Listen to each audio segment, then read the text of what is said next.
Hey guys, wala pa rin kupas itong napakamura at napakalakas na smartphone ni Tecno na hindi lang malakas sa gaming, maganda rin yung kanyang camera.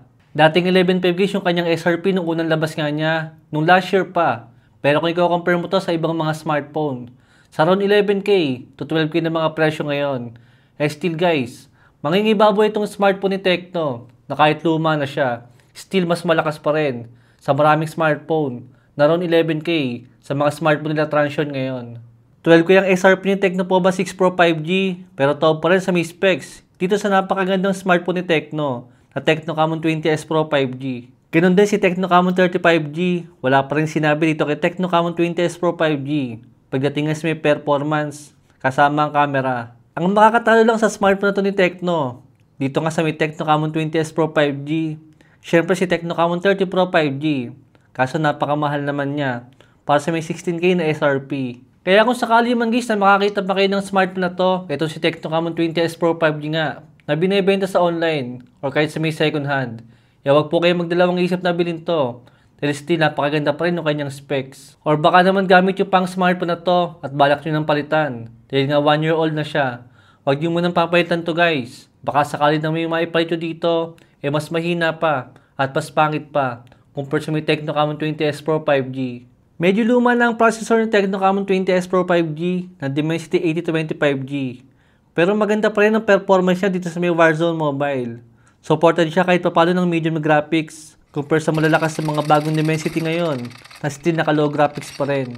Medyo blurred nga lang guys yung kanyang graphics dito nga sa may Tecno Camon 20S Pro 5G. Pero stable naman siya kahit papano sa may around 30 FPS na gameplay. Okay na ako dito considering ng malakas sa processor talaga yung kailangan ng Warzone Mobile. Saka maganda na rin to compare sa ibang mga naka-Dimensity ngayon. Pero kung susubukan nyo dito ang Call of Duty Mobile, dito guys, dito nyo makikita ang performance ng processor na yan. Sa ganda graphics siya dito, tapos napaka-stable pa sa may 60 FPS na gameplay. In short, super smooth siya at optimize talaga ang Call of Duty. After ng almost 1 year nga nung nilabas si Tecno to, matagal ko nang gustong gawa ng follow-up na review ang smartphone na to. Dahil nga finally guys, mukhang nagkakaroon na ng mga Android update yung mga smartphone nila Infinix sa kanila Tecno. Dahil dating Android 13 na si Tecno Camon 20S Pro 5G. Pero nga ngayon is naka-Android 14 na. Miracle na yan guys kahit papano. Siguradong malabo na yun umabot sa may Android 15. Pero at least nagkaroon nga siya ng 1 year na Android update. Ramdam ko lang sa may UI ng smartphone na to, parang di na siya ganun ka-smooth nung unang ginamit ko siya. Sa 1 year lang na lumipas dito, ito lang talaga mga problema sa mga lumang model ng mga smartphone nila Tecno sa kanila Infinix. Halos wala na kasi sila nare-receive ng mga security update. Pero ewan ko lang guys, baka naninibago lang ako. Sanabi ko na subukan ng mga smartphone na mga mas malalakas dito.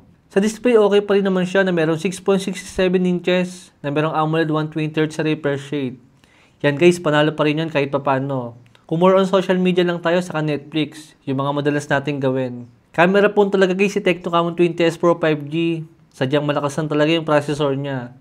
Naka triple camera siya na meron 64 megapixel na main camera at dalawang 2 megapixel lang. Saka 32 megapixel na front selfie camera. Diyan guys, wala pa rin kupas ang smartphone na yan. Still napaka-solid pa rin yung kanyang camera. Tapos supported pa rin ng 4K na video. Kaya complete package din talaga guys ang smartphone na yan sa napakamurang presyo niya dati. Kung maiingatan nyo guys ang smartphone na to, I think okay pa rin naman ang smartphone na yan para sa at least 5 years na nagagamitin natin to.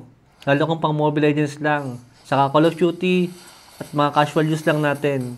Bagay na talaga ang performance niya kung pang Mobile Legends lang. Napaka super smooth siya at napaka stable. Saka naka dual speaker na rin yan. Nasa pag-iingat pa rin talaga. Dahil di mo pagkakamalan na 1 year na tong Tecno Camon 20S Pro 5G ko. Dahil napakakinis pa rin niya. At parang brand new pa rin ang appearance. Saka ang performance. Hindi ko lang maintindihan si Tecno kung bakit hindi pa ganitong klase ng processor yung mga nilagay nila sa may Tecno Pova 6 Pro 5G. 12K yung presyo nun. Mas mura pa tong si Tecno Camon 20S Pro 5G. Pero mas malakas pa tong mas mura. E di sana totoong gaming phone si Pova 6 Pro. Compare naman dito.